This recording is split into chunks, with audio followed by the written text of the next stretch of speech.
here to talk to you about another one of my favorite toys from our toy exhibit, which looks at the history or the story of manufacturing of toys in the central Connecticut River Valley. The story I'm going to talk about, or the item I'm going to talk about, relates to the Springfield, Vermont manufacturing of toys.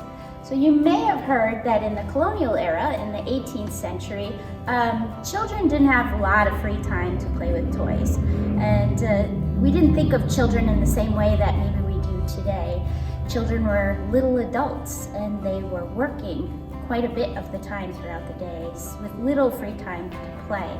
But by the mid-19th century, there was a shift in our culture, in American culture, where we started to see a release of time for children's leisure time so that they had more free time to play. There was more value in that as a society. And so with that shift in our culture came some opening of new manufacturing firms.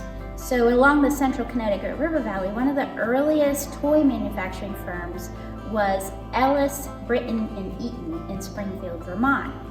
They began in the late 1850s and they began manufacturing carriages. So they were making both carriages for children, but also doll carriages that children could use. The other object though that I want to talk about is this little cabin here, which looks like Lincoln log cabin that we may have all grown up with and kids still play with today. So you may have heard the story of Lincoln logs. Lincoln logs were invented by John Lloyd Wright, who was actually the famous architect Frank Lloyd Wright's son. And it was invented around the 19-teens in the World War I era. And as the story goes, he was with his father in Japan. Frank Lloyd Wright was designing a new kind of structure for the Imperial Tokyo Hotel. And he was using these interlocking beams to try to have this so that the hotel was structurally sound.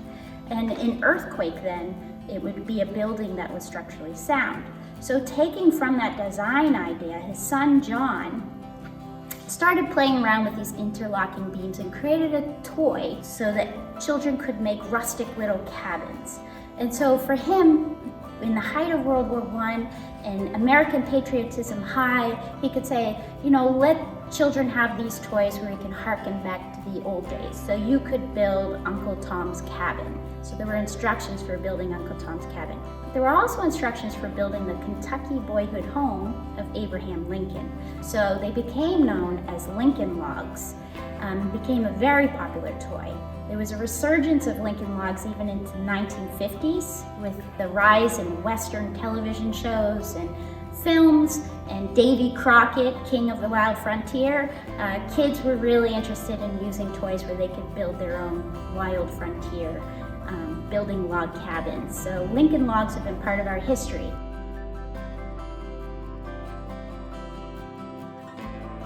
What we didn't realize until we started researching this exhibit, there were log cabin kits also. So John Lloyd Wright wasn't the actual inventor of the idea, he innovated his own concept. The label itself is interesting. The illustration depicts a little girl putting together a life-size cabin.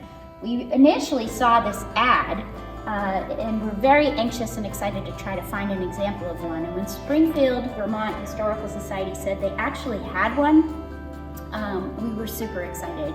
In our minds, we were thinking we were going to have this grand display of a life-size cabin in the middle of our exhibit hall. In reality, it was this small version of a log cabin kit.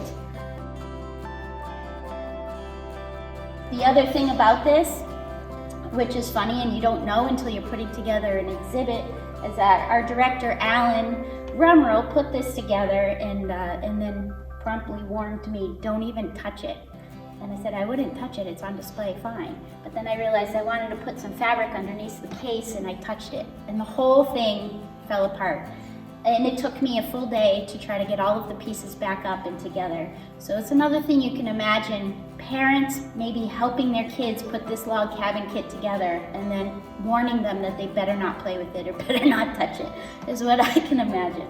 So that's another item that's on display. We hope you can come by and see our toy exhibit throughout the summer. Thank you very much.